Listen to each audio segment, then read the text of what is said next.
ನಮಸ್ಕಾರ ವೀಕ್ಷಕರೇ. ಇವತ್ತು ಬೆಂಗಳೂರು ಗ್ರಾಮಾಂತರ ಲೋಕಸಭಾ ಕ್ಷೇತ್ರದ ಅಭ್ಯರ್ಥಿ ಡಿ.ಕೆ. ಸುರೇಶ್ ಅವರು ನಮ್ಮೊಂದಿಗಿದ್ದಾರೆ. ಈ ಚುನಾವಣೆ ಆಗುತ್ತಿರುವ ಬೆಳವಣಿಗೆ, ಬರ್ತಾ ಇರೋ ಹೇಳಿಕೆಗಳು ಮತ್ತು ಅವರ ಕಾನ್ಫಿಡೆನ್ಸ್ ಎಲೆಕ್ಷನ್ಗೆ ಸಂಬಂಧಪಟ್ಟಂತೆ ಹೇಗಿದೆ ಅಂತ ಅವ್ರನ್ನೇ ಮಾತನಾಡಿಸ್ತೀನಿ. ಸ್ವಾಗತ ಡಿ.ಕೆ. ಸುರೇಶ್ ಅವರು ನಿಮಗೆ ನಮಸ್ಕಾರ. ಸಂದರ್ಶನಕ್ಕೆ. ಹೇಗಿದೆ ಕ್ಯಾಂಪೇನ್ ನಿಮ್ದು? ಬಹಳ ಹತ್ರಕ್ಕೆ ಬಂದ್ಬಿಟ್ಟಿದೀವಿ. ಕೊನೆ ದಿನಗಳು, ಕೇವಲ ಇನ್ನು 3 ದಿನ ಮಾತ್ರ ಬಾಕಿ ಉಳಿದಿದೆ. ಬಿಸಿಲಿನ ಮಧ್ಯೆ ಕ್ಯಾಂಪೇನ್ ಮಾಡಬೇಕಾಗಿತ್ತು. ವಾಯ್ಸ್ ಹೋದಂಗಿದೆ ನಿಮ್ದು. ಕಳೆದ 3 ದಿನದಿಂದ ಸ್ವಲ್ಪ ಹೊರಗಡೆ ಧೂಳು, ಪಟಾಕಿ ಇದರಿಂದ ಸ್ವಲ್ಪ ಹಾಳಾಗಿದೆ. ಒಟ್ಟಾರೆ ಒಂದು ಮತಯಾಚನೆ ಬಿಟ್ಟರೆ ಬೇರೆವೆಲ್ಲವೂ ಕೂಡ ನನಗೆ ನಿರಂತರ. ಸೊ ಈಗ ಹೋಗಿ ಭಾಷಣ ಮಾಡಬೇಕು, ಜನರಿಗೆ ನಾನು ಮಾಡಿರೋ ಕೆಲಸ ಹೇಳಬೇಕು, ನನಗೆ ಓಟ್ ಹಾಕಿ ಅಂತ ಕೇಳಬೇಕು. ಅದು ಬಿಟ್ಟರೆ ಬೇರೆ ಯಾವ ಬದಲಾವಣೆನೂ ನನಗೆ ಕಾಣಿಸ್ಲಿಲ್ಲ. ಈಗ ಒಬ್ಬರು ಹೃದಯದ ಡಾಕ್ಟ್ರು, ಒಬ್ಬರು ಮನಸ್ಸಿನ ಡಾಕ್ಟ್ರು ಅಂತಾರೆ. ಒಬ್ಬರಿಗೆ ಹೃದಯ ಹೇಗೆ ಕೆಲಸ ಮಾಡುತ್ತೆ ಗೊತ್ತು, ಒಬ್ಬರು ಜನಗಳ ಮನಸ್ಸಲ್ಲಿ ಏನಿದೆ ಅಂತ ಗೊತ್ತು ಅಂತ. ಆ ಥರನ ಈ ಸಲ ಫೈಟ್ ಅಂತ ನೋಡಿ. ನಾನು ಜನರ ಜೊತೆ ಬೆಳೆದು ಬಂದವನು, ಜನರಿಗಾಗೋಸ್ಕರನೇ ಇರೋನು, ನನ್ನ ಜವಾಬ್ದಾರಿಯನ್ನು ಅರ್ಥ ಮಾಡ್ಕೊಂಡಿರೋನು. ಸೊ ಹಾಗಾಗಿ ನನ್ನ ರಾಜಕೀಯ ಜೀವನದಲ್ಲಿ ಯಾವತ್ತೂ ಕೂಡ ನಾನು ಜನರನ್ನು ಬಿಟ್ಟು ಹೊರಗಡೆ ಇಲ್ಲ. ಇಂಥದ್ದೇ ಸಂದರ್ಭ ಬಂದರೂ ಕೂಡ ಜನರ ಜೋಡಿ ಒಡನಾಡಿಯಾಗಿ ಕೆಲಸ ಮಾಡ್ಕೊಂಡು ಬಂದಿದ್ದೀನಿ. ಸೊ ಅದನ್ನು ಎಲ್ಲ ಕಡೆ ಇವತ್ತು ಗುರುತಿಸ್ತಾ ಇದ್ದಾರೆ. ಬಹಳ ಪ್ರಮುಖವಾಗಿ ಜನರ ಕಷ್ಟ, ಯಾವ್ಯಾವ ಭಾಗದಲ್ಲಿ ಏನೇನು ಕಷ್ಟ ಇದೆ, ಯಾವ ಸಮಸ್ಯೆ, ಏನು ನೋವಿಂದ ಇದ್ದಾರೆ ಅನ್ನೋದು ಎಲ್ಲವನ್ನು ಕೂಡ ಅರ್ಥ ಮಾಡಿಕೊಂಡು ಅವ್ರಿಗೋಸ್ಕರ ಕೆಲಸ ಮಾಡ್ತಾ ಇದ್ದೀನಿ. ಈಗ ಹೃದಯವಂತ ವರ್ಸಸ್ ಏನು ಅಂತ? ಹೃದಯವಂತ ಅಂಥೇಳಿ ಅವರೇ ಟೈಟ್ಲ್ ಇಟ್ಕೊಂಡಿದ್ದಾರೆ. ಓಕೆ, ಬೇರೆಯವ್ರು ಯಾರು ಟೈಟ್ಲ್ ಕೊಟ್ಟಾಗಿಲ್ಲ ನನಗೆ. ಒಬ್ಬ ಸರ್ಕಾರಿ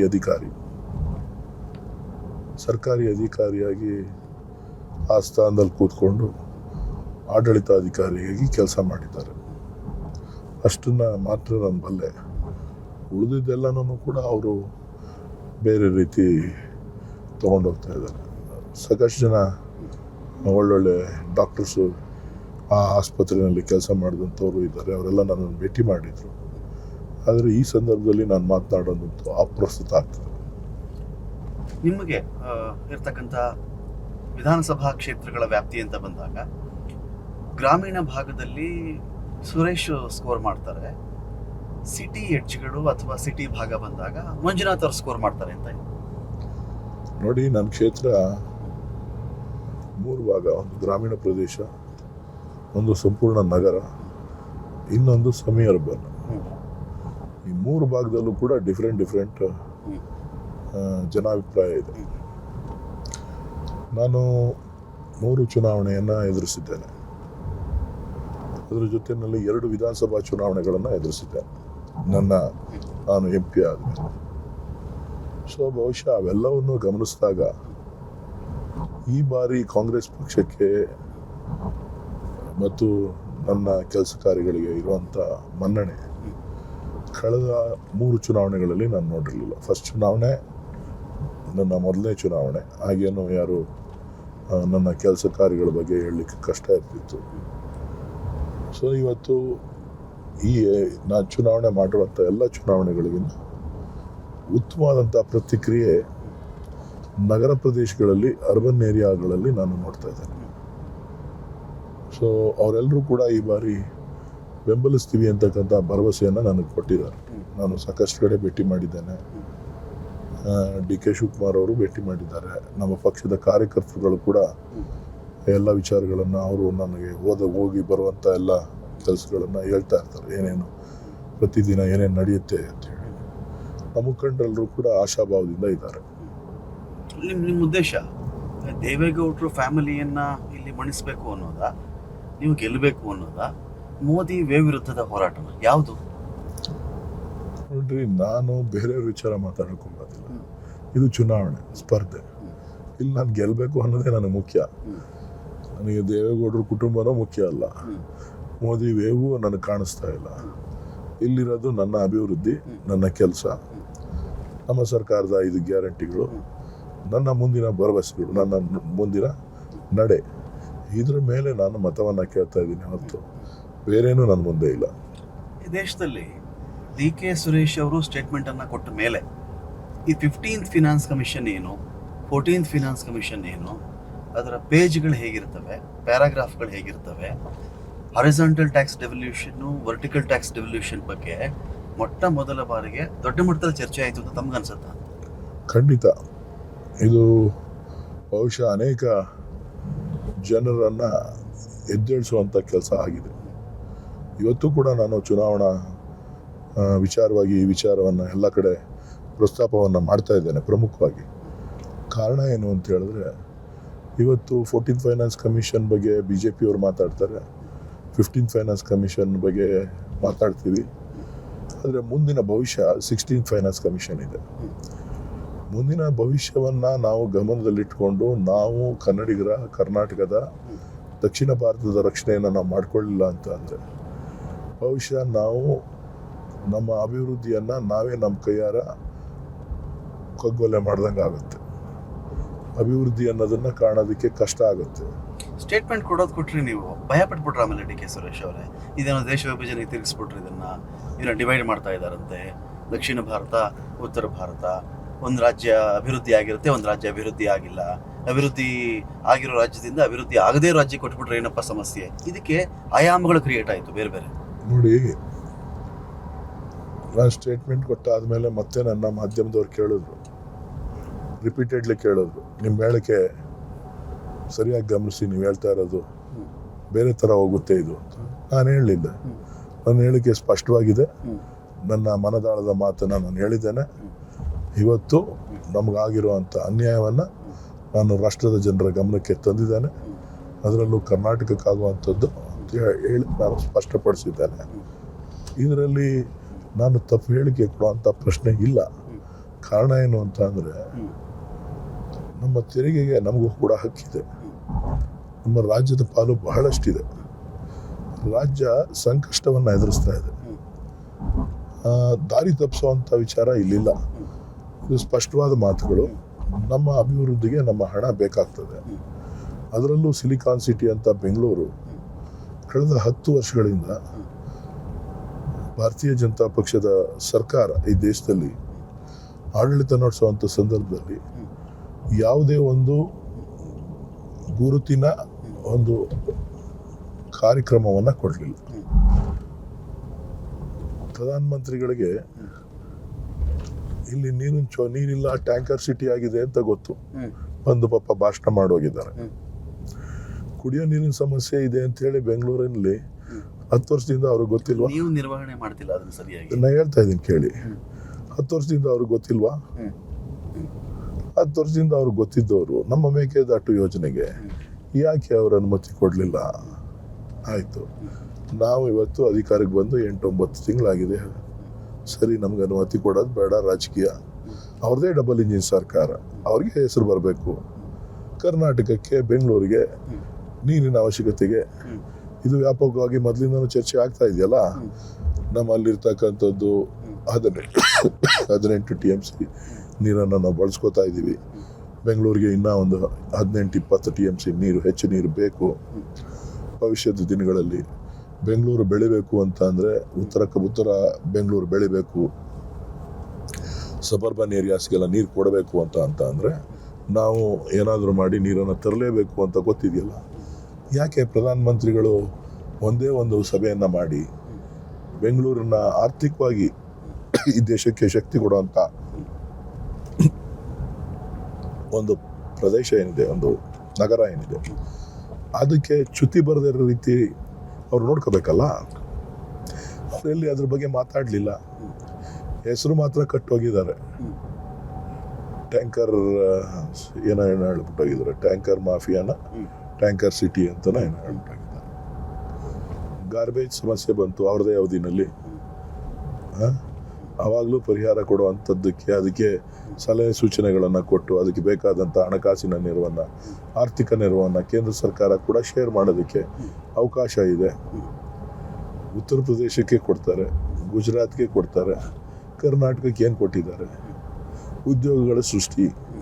ಕಳೆದ 10 ವರ್ಷಗಳಿಂದ ಸ್ಪೆಷಲ್ ಪ್ರಾಜೆಕ್ಟ್ಸ್ ನಮಗೆ ಕರ್ನಾಟಕಕ್ಕೆ, ಬೆಂಗಳೂರಿಗೆ ಯಾವ್ದು ಬಂದಿದೆ? ನಿಮಗೆ ಫೈನಾನ್ಸ್ ಸಿಟಿ ತೊಗೊಂಡೋಗ್ತೀರಿ, ಗಿಫ್ಟ್ ಸಿಟಿ ಮಾಡ್ತೀರಿ, ಎಕ್ಸಾಮ್ಷನ್ಸ್ ಕೊಡ್ತೀರಿ. ಇಲ್ಲಿರೋ ಕಂಪನಿಗಳನ್ನು ಬಲವಂತವಾಗಿ ಅಹಮದಾಬಾದ್ಗೆ ತೊಗೊಂಡೋಗುವಂಥದ್ದು, ಅಲ್ಲಿ ಆಕರ್ಷಣೆ ಮಾಡಲಿಕ್ಕೆ ಬೇರೆ ಬೇರೆ ಅನುಕೂಲಗಳನ್ನು ಕೊಡ್ತಕ್ಕಂಥದ್ದು, ಅದೆಲ್ಲವೂ ಕೂಡ ಸೆಂಟ್ರಲ್ ಗೌರ್ಮೆಂಟ್ ಶೇರ್ ತಾನೇ. ಟ್ಯಾಕ್ಸಸ್ ಎಕ್ಸಮ್ಷನ್ಸ್ ಕೊಡುವಂಥದ್ದು ಬೆಂಗಳೂರಿಗೆ ಕೊಡಬೇಕಾಗಿತ್ತು. ದಕ್ಷಿಣ ಭಾರತಕ್ಕೆ ಯಾವ್ದಾರ ಒಂದು ರಾಜ್ಯಕ್ಕೆ ಅನುಕೂಲ ಮಾಡಬೇಕು ಅಂಥೇಳಿ ನೀವು ಮಾಡಬೇಕಾಗಿತ್ತು. ಇಲ್ಲ ಹೈದರಾಬಾದ್ ಮಾಡಬೇಕಾಗಿತ್ತು, ಇಲ್ಲ ಚೆನ್ನೈಗೆ ಮಾಡಬೇಕಾಗಿತ್ತು, ಇಲ್ಲ ಕೊಚ್ಚಿನಿಗೆ ಮಾಡಬೇಕಾಗಿತ್ತು, ಇಲ್ಲ ಬೆಂಗಳೂರಿಗೆ ಮಾಡಬೇಕಾಗಿತ್ತು. ಯಾವುದಕ್ಕೂ ಮಾಡಲಿಲ್ಲ ನೀವು. ಇದೆಲ್ಲ ಮತದಾರರಿಗೆಲ್ಲ ಅರ್ಥ ಆಗುತ್ತೆ. ಇದು ಮತದಾರರಿಗೆ ಅರ್ಥ ಮಾಡಿಸ್ಬೇಕಾಗಿದೆ. ನೋಡಿ, ಎಲ್ಲರೂ ಕೂಡ ಇವತ್ತು ಬಹಳ ಬುದ್ಧಿವಂತಿದ್ದಾರೆ. ಪ್ರತಿಯೊಂದನ್ನು ಕೂಡ ಸೋಷಿಯಲ್ ಮೀಡಿಯಾಗಳನ್ನು ಉಪಯೋಗಿಸ್ತಾ ಇದ್ದಾರೆ. ಮೊಬೈಲ್ನಲ್ಲೇ ಎಲ್ಲನೂ ಕೂಡ ಎಲ್ಲ ಏನೇನು ವಿಚಾರಗಳಿದೆ ಎಲ್ಲವನ್ನು ತಿಳ್ಕೊಳ್ತಾರೆ. ಈ ವಿಚಾರಗಳು ಬಹಳ ಗಂಭೀರವಾದಂಥ ವಿಚಾರಗಳು. ಇವತ್ತು ನಾನು ಎತ್ತಿರುವಂಥ ಸಮಸ್ಯೆ ಇನ್ನು 5-10 ವರ್ಷಗಳ ನಂತರ ವ್ಯಾಪಕವಾಗಿ ಹಬ್ಬುತ್ತೆ. ಆವಾಗ ನಾವು ಹೌದು ಅವತ್ತು ಹೇಳಿದ್ದು ಸರಿಯಾಗಿತ್ತು, ನಾವು ಇವತ್ತು ಯಾಮಾರ್ಬಿಟ್ವಿ, ನಮ್ಗೆ ಅನ್ಯಾಯ ಆಗ್ತಾ ಇದೆ ಅನಿಸುತ್ತೆ. ಈಗ ಸರಿಪಡಿಸ್ಕೊಳ್ಳಿಕ್ಕೆ ಅವಕಾಶ ಇದೆ 16th ಫೈನಾನ್ಸ್ ಕಮಿಷನಲ್ಲಿ. ಮತ್ತು ಡಿಲಿಮಿಟೇಷನ್ ಆಫ್ ದಿ ಏರಿಯಾಸ್, ಏನು ವುಮೆನ್ ರಿಸರ್ವೇಷನ್ ಬಿಲ್ ಅನ್ನು ತಂದಿದ್ದಾರೆ. ಡಿಲಿಮಿಟೇಷನ್ ಆಫ್ ದಿ ಕಾನ್ಸ್ಟಿಟ್ಯೂನ್ಸೀಸ್ ಆದಂಥ ಸಂದರ್ಭದಲ್ಲಿ ಬಹುಶಃ 27-28ಕ್ಕೆ ಸೆನ್ಸಸ್ ಆಗಿದ ತಕ್ಷಣ ಆಗುತ್ತೆ ಅಂತ ಕಾಣಿಸುತ್ತೆ. ಆದಮೇಲೆ ಅವತ್ತು ಕರ್ನಾಟಕದ ಪರಿಸ್ಥಿತಿ ಏನು, ದಕ್ಷಿಣ ಭಾರತದ ರೆಪ್ರೆಸೆಂಟೇಷನ್ನು ಯಾವ ಹಂತಕ್ಕೆ ಹೋಗುತ್ತೆ, ಅವತ್ತು ಕೂಡ ಮಾನದಂಡಗಳು ಏನೇನನ್ನ ಸರಿಪಡಿಸ್ಬೇಕು. ನಾವು ಜನಸಂಖ್ಯಾ ನಿಯಂತ್ರಣ ಕಾಯ್ದೆ ಮಾಡಿದ್ದೇ ತಪ್ಪು, ನಾವು ಡೆವಲಪ್ಮೆಂಟ್ ವಿಚಾರದಲ್ಲಿ ನಾವು ಮುಂದೆ ಇರೋದೇ ತಪ್ಪು. ಕಮ್ಮಿ ಜನಸಂಖ್ಯೆ ಇದೆ, ಕಮ್ಮಿ ಪಾಲ್ ತಗೊಳ್ಳಿ ನೀವು ಅಂತ. ಕಮ್ಮಿ ಜನಸಂಖ್ಯೆ ಇದೆ, ಕಮ್ಮಿ ಪಾಲ್ ತಗೊಳ್ಳಿ ಅಂದ್ರೆ ನಮ್ಮ ದುಡ್ಡು ನಾವು ಕೊಟ್ಬಿಟ್ಟು ನಾವು ಕಾನೂನು ಚೌಕಟ್ಟಿನಲ್ಲಿ, ಸುವ್ಯವಸ್ಥೆನಲ್ಲಿ ಸರ್ಕಾರದ ನಿಯಮಗಳೇನು ಬರುತ್ತೆ ಎಲ್ಲವನ್ನು ಕೂಡ ಪಾಲನೆಯನ್ನ ಮಾಡ್ತಾ ಇವತ್ತು ಹೆಲ್ತ್ ಸೆಕ್ಟರ್ ಒಳಗಡೆ ನಾವು ದೇಶದಲ್ಲೇ ಮುಂದಿನ ಸ್ಥಾನದಲ್ಲಿ ಕೊಡ್ತಿದ್ದೀವಿ. ಎಜುಕೇಷನಲ್ಲಿ ಮುಂದಿನ ಸ್ಥಾನದಲ್ಲಿ ದಕ್ಷಿಣ ಭಾರತ ಕೂರ್ತಿದೆ, ಕೇರಳ ನಂಬರ್ 1 ಸ್ಥಾನದಲ್ಲಿದೆ. ಹೀಗೆ ಒಂದೊಂದು ರಾಜ್ಯಗಳು, ದಕ್ಷಿಣ ಭಾರತಗಳು ತನ್ನದೇ ಆದಂಥ ಕೊಡುಗೆಯನ್ನು ಈ ದೇಶಕ್ಕೆ ಕೊಟ್ಟಿದೆ ಪ್ರಗತಿಗೆ. ಸೊ ಅದನ್ನೇ ಮಾನದಂಡ ಮಾಡಿ ನೀವು ಟ್ಯಾಕ್ಸ್ ಡೆವಲ್ಯೂಷನಲ್ಲಿ ನೀವು ಹಣವನ್ನು ಕೊಡೋದಿಲ್ಲ, ನೀವು ಇದು ಮಾಡ್ತಾ ಇರೋ ನೀವು ಪ್ರೋಗ್ರೆಸಿವ್ ಇನ್ಸೆಂಟಿವ್ಸ್ ಕೊಡಬೇಕು. ನೀವು ಚೆನ್ನಾಗಿ ಹೋದ ಗ್ರಾಮೀಣ ಭಾಗದ ಮತದಾರರಿಗೆ ಅರ್ಥ ಮಾಡಿಸ್ತೀರಾ ಸುರೇಶ್ ಅವರ? ಇದನ್ನೆಲ್ಲ ಪ್ರಯತ್ನ ನಡೀತಾ ಇದೆ. ಅರ್ಥ ಆಗುತ್ತಾ? ಅರ್ಥ ಆಗುತ್ತೆ, ಖಂಡಿತ ಮಾಡಿಸ್ಬೇಕು. ಕೋಮು ವಿಚಾರಗಳು ಡೆಲ್ಲಿಲಿ ಒಬ್ರು ಮಾತಾಡ್ತಾ ಇದ್ರು, ಅರವಿಂದ್ ಕೇಜ್ರಿವಾಲ್ ಅವರ ವಿಚಾರಕ್ಕೆ ಸಂಬಂಧಪಟ್ಟಂತೆ. ನೋಡಿ, ಒಬ್ರು ಶಾಲೆ ಮಾಡ್ತಾರೆ, ಒಬ್ರು ಆರೋಗ್ಯದ ವಿಚಾರ ಮಾತಾಡ್ತಾರೆ.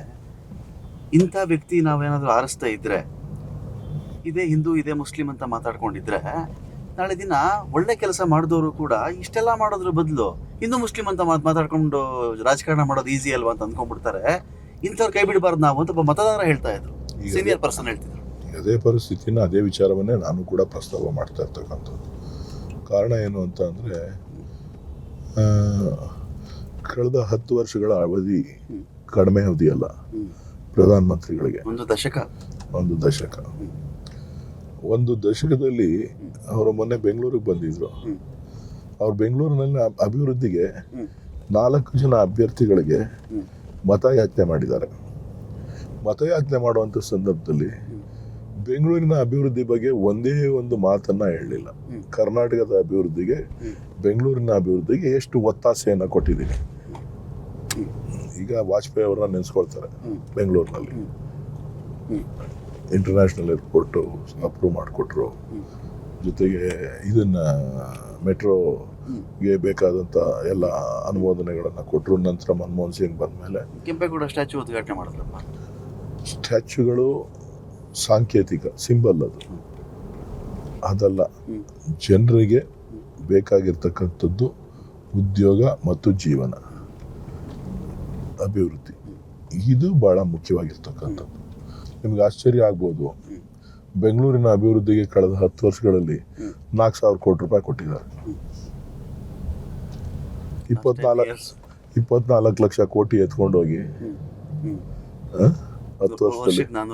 ಮೊನ್ನೆ ಬಂದವರು 3 ಲಕ್ಷ ಕೋಟಿ ಕರ್ನಾಟಕಕ್ಕೆ ಕೊಟ್ಟಿದ್ದೀವಿ ಅಂತೇಳಿ ಹೇಳ್ತಾರೆ.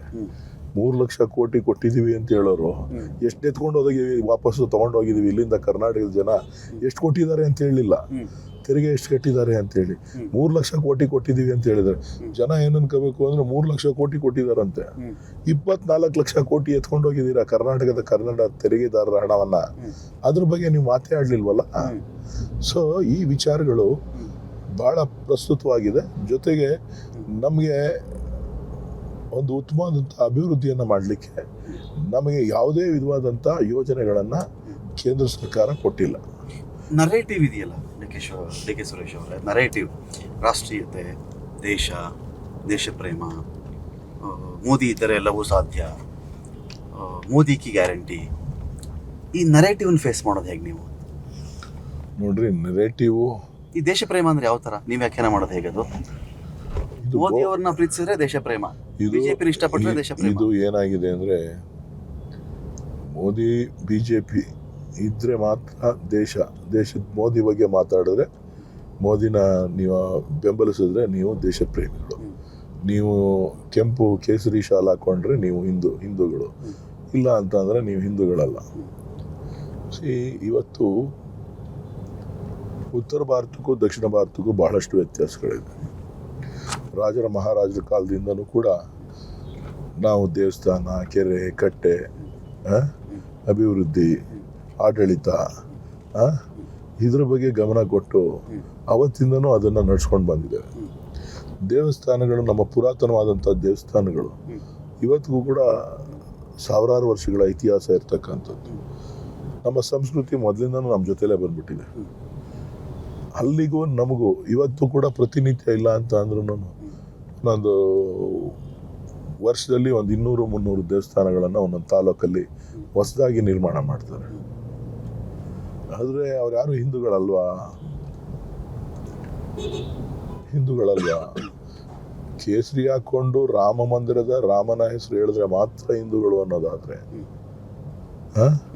ಬೇರೆಯವರೆಲ್ಲ ಏನು ಮಾಡಬೇಕು?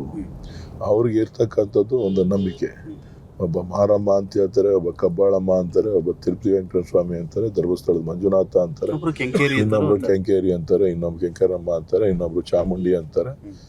ಒಂದೊಂದು ಊರಿಗೆ ಹೋಯ್ತು ಅಂದರೆ 4 ದ್ವಾರಪಾಲಕೃತ ದೇವರುಗಳು ನಮ್ಮನ್ನು ರಕ್ಷಣೆ ಮಾಡಲಿಕ್ಕೆ ಊರ್ ಮುಂದಿನ ದೇವರು ಅಂತ ಕರ್ಕೊಂಡು. ರಾಮನಿಗೆ ನಾವೇ ಬರಬೇಕಾಯ್ತು ಅಂತ ನೋಡಿ, ರಾಮನಿಗೆ ಅವ್ರು ಬರಬೇಕಾಗಿರ್ಲಿಲ್ಲ. ರಾಜೀವ್ ಗಾಂಧಿ ಅವರು ಆ ದೇವಸ್ಥಾನವನ್ನು ಓಪನ್ ಮಾಡಿಸಿ ಪೂಜೆ ಮಾಡಿಸ್ಲಿಕ್ಕೆ ಅವಕಾಶವನ್ನು ಕೊಟ್ಟರು. ಅದಾದ ನಂತರ ಕೇಸ್ಗಳೇನಿತ್ತು, ಆ ಕೇಸ್ಗಳನ್ನೆಲ್ಲ ನಡೆಸಲಿಕ್ಕೆ ಪೂರಕವಾಗಿ ಏನೆಲ್ಲ ಬೆಂಬಲವನ್ನು ಕೊಡಬೇಕು ಅದೆಲ್ಲವನ್ನು ಕೂಡ ಆಗಿದೆ. ಇವರು ಪ್ರಚಾರ ಮಾಡ್ತಾರೆ, ಚುನಾವಣೆಗೋಸ್ಕರ ಇನ್ನೂ ದೇವಸ್ಥಾನ ಪೂರ್ಣನೇ ಆಗಿಲ್ಲ, ಆದರೂ ಕೂಡ ಚುನಾವಣೆಗೋಸ್ಕರ ಇವತ್ತು ಆ ದೇವಾಲಯವನ್ನು ಉದ್ಘಾಟನೆಯನ್ನು ಮಾಡಿದ್ರು. ಉದ್ಘಾಟನೆ ಮಾಡುವಂಥ ಸಂದರ್ಭದಲ್ಲಿ ಏನೆಲ್ಲ ಯಾವ ರೀತಿಯಾಗಿ ಮಾಡಿದ್ರು ಏನು ಅನ್ನೋದು ತಮಗೆಲ್ಲ ಗೊತ್ತಿದೆ. ಸುಸಾಂಪ್ರದಾಯಿಗಳಂತೆ ಎಲ್ಲರೂ ಕೂಡ ರಾಷ್ಟ್ರಪತಿಗಳಿಗೂ ಕೂಡ ಕರಿಬೇಕಾಯಿತು ಅಂತ ಒಂದು ದೊಡ್ಡ ಇದಕ್ಕೆ ಬೇಕಾಬಿಟ್ಟು ಕೆಲವರು ಪ್ರಚಾರಕ್ಕೋಸ್ಕರ ಒಬ್ಬರೇ ಎಲ್ಲವನ್ನು ಕೂಡ ಮಾಡ್ತಕ್ಕಂಥದ್ದು ಸರಿ ನಮ್ಮ ಸಂಸ್ಕೃತಿ ಅಂತಕ್ಕಂಥದ್ದನ್ನು ಇವತ್ತು ನಾವು ಗಮನಿಸಬೇಕಾಗಿದೆ. ಇನ್ನೊಂದು ಕಡೆ ನಾವು ಚೆಕ್ ಮಾಡಿದ್ರೆ, ಈಗ ತೀರಾ ಒಂದು 48 ಗಂಟೆಗಳ ಹಿಂದಿನ ಮಾತಿದು, ಒಂದು ಕಡೆ ಭಾಷಣ ಮಾಡ್ತಾ ದೇಶದ ಸಂಪತ್ತೆಲ್ಲ ತೊಗೊಂಡ್ಬಿಡ್ತಾರೆ ಇವರು, ನಿಮ್ಮ ಮಂಗಳಸೂತ್ರವನ್ನು ಬಿಡಲ್ಲ ಕಾಂಗ್ರೆಸ್ನವರು, ಇದನ್ನು ತಗೊಂಡು ನುಸುಳುಕೋರರಿಗೆ ಕೊಟ್ಟುಬಿಡ್ತಾರೆ ಇವರು, ನೋಡಿ ಹಂಚಿಬಿಡ್ತಾರೆ, ಮೊದಲ ಆದ್ಯತೆನ ಆ ಅಲ್ಪಸಂಖ್ಯಾತರಿಗೆ ಕೊಟ್ಬಿಡ್ತಾರೆ ಇವರು. ನೋಡಿ, ನರೇಂದ್ರ ಮೋದಿ ಅವರು ಹೇಳಿರೋ ಮಾತಿದು. ಇದು ಪ್ರಧಾನಮಂತ್ರಿಗಳು ಚುನಾವಣೆಯ ಸೋಲಿನ ಭಯದಿಂದ ಹೇಳಿರುವಂಥ ಮಾತುಗಳಿದು. ಯಾವುದೇ ಪ್ರಸ್ತಾಪ ಇಲ್ಲ. ನಿಮ್ಮ ಕೈಲಿ ಆಡಳಿತ ಕೊಟ್ಟಿದ್ದೀವಿ, ನೀವು ಅಭಿವೃದ್ಧಿ ಏನು ಮಾಡಿದ್ರಿ ಅಂತ ಮಾತಾಡಿ. ರಿಪೋರ್ಟ್ ಕಾರ್ಡ್ ಇಟ್ಕೊಂಡು ಮಾತಾಡಬೇಕು. ನೀವು ರಿಪೋರ್ಟ್ ಕಾರ್ಡ್ ಇಟ್ಕೊಂಡು ಮಾತಾಡಿ. ಜನರುಗಳಿಗೆ ಉದ್ಯೋಗ ಸೃಷ್ಟಿ ಮಾಡಿಸಿದ್ರ? ನೀವು ಹೇಳಿರೋ ಹೇಳಿಕೆಗಳೇನಿತ್ತು? ನೀವು ಚುನಾವಣೆಗೆ ಬರುವಂಥ ಸಂದರ್ಭದಲ್ಲಿ ನೀವು ಯಾವ್ಯಾವ ಗ್ಯಾರಂಟಿಗಳನ್ನು ಕೊಟ್ಟಿದ್ದೀವಿ? ಇವತ್ತು ಮೋದಿ ಗ್ಯಾರಂಟಿ ಅಂತ ಬೇರೆ ಶುರು ಮಾಡಿಬಿಟ್ಟಿದ್ದಾರೆ. ಮೋದಿ ಗ್ಯಾರಂಟಿ ಅಂತ ಯಾರೂ ಏನು ಹೇಳ್ತಾ ಇಲ್ಲ. ಮೋದಿ ಗ್ಯಾರಂಟಿ ಏನು ನೀವಾದರೂ ಹೇಳ್ಕೊಡ್ಬೇಕು ನನಗೆ ಮಾಧ್ಯಮದವರು. ಮೋದಿ ಗ್ಯಾರಂಟಿ ಅಂತ ಆ್ಯಡ್ಗಳು ಕೊಡ್ತಾ ಇದ್ದಾರಲ್ಲ, ಟಿ ವಿ ಪೇಪರ್ಗಳಲ್ಲಿ, FM ರೇಡಿಯೋಗಳಲ್ಲಿ, ಎಲ್ಲ ಕಡೆ ಓದ್ ಕಡೆ ಎಲ್ಲ ಮೋದಿ ಗ್ಯಾರಂಟಿ ಏನು? ಮೋದಿ ಗ್ಯಾರಂಟಿ ಅನ್ನೋದಕ್ಕೆ ಅರ್ಥನೇ ಇಲ್ಲ. ಹ್ಮ್. ಈ ದೇಶದ ಪ್ರಗತಿ ಬಗ್ಗೆ, ಹ್ಮ್. ಈ ದೇಶದ ರಾಜ್ಯದ ಯೋಜನತೆ ಬಗ್ಗೆ, ಯುವಕರಿಗೆ ಉದ್ಯೋಗ ಸೃಷ್ಟಿ ಮಾಡೋದಕ್ಕೆ ಅವ್ರದ್ದು ಒಂದೇ ಒಂದು ಆಕ್ಷನ್ ಪ್ಲಾನ್ ಹ್ಮ್. ಕೊಡ್ಲಿಕ್ಕೆ ಸಾಧ್ಯ ಆಗಲಿಲ್ಲ. ಹ್ಮ್. ಏನು ಮಾತಾಡ್ತಾರ ಅವರು? ಈ ಚನ್ನಪಟ್ಟಣ ಫ್ಯಾಕ್ಟ್ರಿ ಹೇಗೆ ಸುರೇಶ್ ಅವರು ಈ ಸಲ? ಕುಮಾರಸ್ವಾಮಿ ಅವರು ಶಾಸಕರು ಮಂಡ್ಯಕ್ಕೆ ಹೋಗಿದ್ದಾರೆ, ಅಭ್ಯರ್ಥಿ ಆಗಿದ್ದಾರೆ. ಅಲ್ಲಿ ಚನ್ನಪಟ್ಟಣ ಭಾಗವನ್ನು ನೀವು ನೋಡ್ತಿರೋದು ಹೇಗೆ ಅಂತ? ನೋಡಿ, ಚನ್ನಪಟ್ಟಣದಲ್ಲಿ 2 ಪಕ್ಷ ಇತ್ತು, 3 ಪಕ್ಷಗಳಿತ್ತು. ನಮ್ಮಲ್ಲಿ ನಾಯಕತ್ವದ ಕೊರತೆಯಿಂದ ನಾವು 2-3 ಚುನಾವಣೆಗಳಲ್ಲಿ ಫೇಲ್ ಆಗಿದ್ದೇವೆ. ಆದರೆ ನನ್ನ 3 ಚುನಾವಣೆಗಳು ಕೂಡ ನನಗೆ ಒಂದಷ್ಟು ಬಲವನ್ನು ಆ ಭಾಗದಿಂದ ಬಂದಿತ್ತು. ಕಳೆದ ವಿಧಾನಸಭಾ ಚುನಾವಣೆಗೂ ಈಗಿನ ಚುನಾವಣೆಗಳು ಭಾಳಷ್ಟು ವ್ಯತ್ಯಾಸ ಇದೆ. ಕಾರಣ ಏನು ಅಂತ ಅಂದರೆ, ನಾನು ಮಾಡಿರುವಂಥ ಕೆಲಸ ಕಾರ್ಯಗಳು, ಡಿ ಕೆ ಶಿವಕುಮಾರ್ ಅವಧಿನಲ್ಲಿ ಏನು ಹಿಂದೆ ಇಂಧನ ಸಚಿವರಾಗಿದ್ದಂಥ ಸಂದರ್ಭದಲ್ಲಿ, ನೀರಾವರಿ ಸಚಿವರಾಗಿದ್ದಂಥ ಸಂದರ್ಭದಲ್ಲಿ ಆ ಭಾಗಕ್ಕೆ ನೀರಾವರಿ ಯೋಜನೆಯನ್ನು ಮಂಜೂರು ಮಾಡಿಸಿದಂಥದ್ದು. ನನ್ನ ಬಗ್ಗೆ ಅಲ್ಲಿಯ ಜನರಿಗೆ, ರೈತರಿಗೆ ಒಂದು ಆತ್ಮವಿಶ್ವಾಸ ಇತ್ತು. ಏನಂತ, ಎಲ್ಲರ ಜೊತೆ ಬೇರಿತಾನೆ, ಕೆಲಸ ಮಾಡ್ತಾನೆ, ಅವನು ಸಹಾಯ ಮಾಡಬೇಕು, ಪಕ್ಷಾತೀತವಾಗಿ ಬೆಂಬಲಿಸಲಿಕ್ಕೆ ಜನ ಇವತ್ತು ಮುಂದೆ ಬರ್ತಾ ಇದ್ದಾರೆ. ಫಲಿತಾಂಶ ಬೇರೆ ರೀತಿಯಲ್ಲಿ ಇರ್ತದೆ ಅಲ್ಲಿ. ಈಗ ರಾಮನಗರ ಒಂದು ಕಣ್ಣು ಅಂದರು, ಚನ್ನಪಟ್ಟಣ ಒಂದು ಕಣ್ಣು ಅಂದರು, ಮಂಡ್ಯಕ್ಕೆ ಹೋಗಿ ಕುಮಾರಸ್ವಾಮಿ ಅವರು ಇದು ನನ್ನ ಕರ್ಮಭೂಮಿ ಅಂದರು. ನೋಡಿ, ಇದು ಚಿಕ್ಕಬಳ್ಳಾಪುರದಲ್ಲೂ ಅದೇ ಡೈಲಾಗ್ ಬಿಟ್ಟಿದ್ರು. ಬಚ್ಚೇಗೌಡರ ಮೇಲೆ ನಿಂತಾಗ ಅವ್ರ ಹೆಂಡತಿ ಮಧುಗಿರಿಲಿ ನಿಂತಾಗಲೂ ಇದನ್ನೇ ಹೇಳಿದ್ರು, ನನ್ನ ತವ್ರ ಮನೆ ಇದು ಅಂತ. ಮಧುಗಿರಿನಲ್ಲಿ ಮಗ ಇಲ್ಲಿ ರಾಮನಗರದಲ್ಲಿ ನಿಂತಾಗ ಯಾವುದೇ ಕಾರಣಕ್ಕೂ ಇದು ಮಾಡೋದಿಲ್ಲ ಅಂತ ಹೇಳಿದ್ರು. ಇದು ನಿರಂತರವಾಗಿ ಜನರನ್ನ ಕಣ್ಣಿಗೆ ಮಣ್ಣೆರಚುವಂಥ ತಂತ್ರಗಾರಿಕೆ. ಬಹುಶಃ ಇವತ್ತು ನಾಳೆಯಲ್ಲಿ ಜೋರಾಗಿ ಅಳ್ಬೋದು ಅಂತ ಕಾಣಿಸ್ತದೆ. ಎಲ್ಲರೂ ನಿರೀಕ್ಷೆ ಮಾಡ್ತಾ ಇದ್ದಾರೆ. ಕುಮಾರಸ್ವಾಮಿ ಅವರು, ದೇವೇಗೌಡರು ಅಳ್ತಾರೆ, ಕಣ್ಣೀರಿಗೆ ವೈಟ್ ಮಾಡ್ತಾ ಇದ್ದಾರೆ ಅಂತ ಈಗ ಜನನೇ ಮಾತಾಡ್ತಾ ಇದ್ದಾರೆ. ಇನ್ನೂ ಹತ್ತಿಲ್ಲ ಇಲ್ಲಿವರೆಗೂ ಅಂತ. ಕೆಲವು ಕಡೆ ಹತ್ತಿದಾರಂತೆ. ಜನನೇ ಮಾತಾಡ್ತಾರೆ, ನಾನಲ್ಲ. ನನಗೆ ಇವತ್ತೇನೋ ಕಾರ್ಯಕ್ರಮ ಇದೆ, ದೇವೇಗೌಡರದು, ಕುಮಾರಸ್ವಾಮಿ ಅವ್ರ ಕಾರ್ಯಕ್ರಮ ಇದೆ. ಸರಿ ಅಂತ ಹೇಳಿದೆ. ಇಲ್ಲ, ಇನ್ನೇನು ಹೇಳ್ಕೊಳ್ಳೋಣ, ಬತ್ತವ್ರೆ, ಬತ್ಬಿಟ್ಟು ಹೋಯ್ತಾರೆ, ನೀವೇನು ತಲೆ ಕೆಡಿಸ್ಕೋಬೇಡಿ, ನಾವೆಲ್ಲ ಇದ್ದೀವಿ, ಕೆಲಸ ಮಾಡ್ತೀವಿ ಅಂಥೇಳಿ ನಮಗೆ ಧೈರ್ಯ ತುಂಬುವಂಥ ಕೆಲಸ ಮಾಡ್ತಾ ಇದ್ದಾರೆ. ಏನು ಹೇಳ್ತೀರಿ ಪ್ರಚಾರಗಳಿಗೆ ಹೋದಾಗ? ಡಿ ಕೆ ಸುರೇಶ್ ಏನು ಮಾತಾಡಿ ಓಟ್ ಕೇಳ್ತೀರಿ ನೀವು? ನಾನೇನಿಲ್ಲ, ನನ್ನ ಕೆಲಸ ಕಾರ್ಯಗಳು, ನಾನು ಭಾಗಕ್ಕೆ ಏನು ಪ್ರತಾಪ್ ಸಿಂಹ ಹೇಳಿದ್ರು, ಪಾರ್ಟಿ ಯಾವುದೇ ಆಗಿರಲಿ ಸುರೇಶ್ ಕೆಲಸಗಾರ ಅಂತ. ನೋಡಿ, ನಾನು ಪ್ರತಿ ಪಂಚಾಯತಿಗೆ ಭೇಟಿ ಕೊಟ್ಟಿದ್ದೇನೆ, ಕಾರ್ಯಕ್ರಮಗಳಿಗೆ ಭೇಟಿ ಕೊಟ್ಟಿದ್ದೇನೆ. ಹೌದಂಥ ಸಂದರ್ಭದಲ್ಲಿ ಎಲ್ಲ ಸಮಸ್ಯೆಗಳನ್ನು ಕೇಳಿ ಅದಕ್ಕೇನು ಪರಿಹಾರ ಕೊಡಬೇಕು ಅನ್ನೋಂಥದ್ದು. ನಾನೊಬ್ಬ ವಿರೋಧ ಪಕ್ಷದ ಲೋಕಸಭಾ ಸದಸ್ಯ.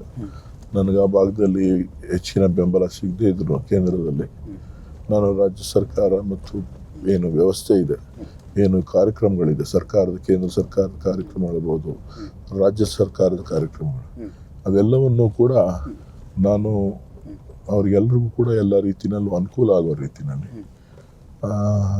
ಜನರ ಕಟ್ಟಕಡೆಯ ಮನುಷ್ಯನಿಗೆ ಆ ಯೋಜನೆಗಳು ತಲುಪೋ ರೀತಿಯಲ್ಲಿ ಎಲ್ಲ ಹಂತದಲ್ಲೂ ಕೂಡ ಪ್ರಯತ್ನವನ್ನು ಮಾಡ್ತಾ ನಾನು ಕಾರ್ಯಕ್ರಮಗಳನ್ನು ರೂಪಿಸಿದ್ದೇನೆ. ಅದಕ್ಕೆ ನನ್ನ ಬಗ್ಗೆ ಜನ ಒಂದು ವಿಶ್ವಾಸವನ್ನು ಇಟ್ಟಿದ್ದಾರೆ. ಇನ್ನು ಕ್ಯಾಂಪೇನ್ ವಿಚಾರಗಳಿಗೆ ಬಂದಾಗ ಕಡೆ ಗಳಿಗೆಯಲ್ಲಿದ್ದೀರಿ, ಈಗ ಏನು ಹೇಳ್ಬೋದು, ಏನು ಮಾತಾಡ್ಬೋದು ಜನಗಳ ಜೊತೆ ತಾವು ಅಂತ? ಏನು ಮಾತಾಡೋದು, ತಮ್ಮ ಮುಖಾಂತರ ನಾನು ಕೇಳ್ಕೊಳ್ಳೋದು ಇಷ್ಟೇ. ನಾನು ಕೆಲಸ ಮಾಡಿದ್ದೀನಿ, ನಾನು ಪಕ್ಷ ನೋಡಲಿಲ್ಲ ಅಥವಾ ನಾನು ಜಾತಿ ನೋಡಲಿಲ್ಲ. ಕಷ್ಟದ ಸಮಯದಲ್ಲಿ ನಾನು ನಿಮ್ಮ ಜೊತೆ ನಿಂತಿದ್ದೀನಿ, ಅಭಿವೃದ್ಧಿಗೋಸ್ಕರ ನಾನು ಕೆಲಸ ಮಾಡಿದ್ದೇನೆ. ಕೋವಿಡ್ ಸಂದರ್ಭದಲ್ಲೂ ಕೂಡ ನಾನು ಮನೇಲಿ ಕೂತ್ಕೊಳ್ಳಿಲ್ಲ. ಕೆಲವರು ಕಾಂಪೌಂಡ್ ಒಳಗಡೆ ಬರದೇ ಇರೋ ಥರ ನೋಡಿಕೊಂಡ್ರು. ಮಾಧ್ಯಮಗಳಲ್ಲೇ ಎಲ್ಲವನ್ನು ತಿಳಿಸುವಂಥ ಪ್ರಯತ್ನಗಳನ್ನು ಮಾಡ್ತಿದ್ರು. ಆದರೆ ನಾನು ನನ್ನ ಮತದಾರರು ಏನು ಇದ್ದಾರೆ ಅವ್ರ ಕಷ್ಟವನ್ನು ಕೇಳಿ ನಾನು ಪ್ರತಿಯೊಂದಂತಲ್ಲೂ ಕೆಲಸ ಮಾಡ್ತಾ ಬಂದಿದ್ದೀನಿ.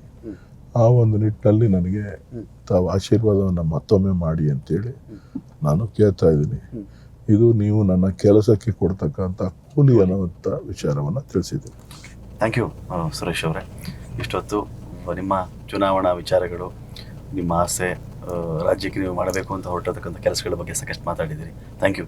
ಧನ್ಯವಾದಗಳು. ಕೊಟ್ಟಿದ್ದೀರಿ. Thank you. ಧನ್ಯವಾದ. ಇದು ಸುರೇಶ್ ಅವರೊಂದಿಗಿನ ಮಾತುಕತೆ ಆಗಿತ್ತು.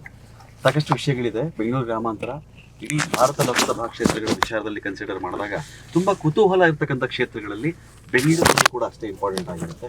ನೋಡೋಣ ಇಲ್ಲಿ ಮತದಾರ ಯಾವ ರೀತಿ ಭವಿಷ್ಯ ಬರೀತಾನೆ ಅಂತ ಹೇಳ್ತಾ ಈ ಸಂಘಟನೆ ಮುಗ್ತಾ ಇದ್ದೀನಿ.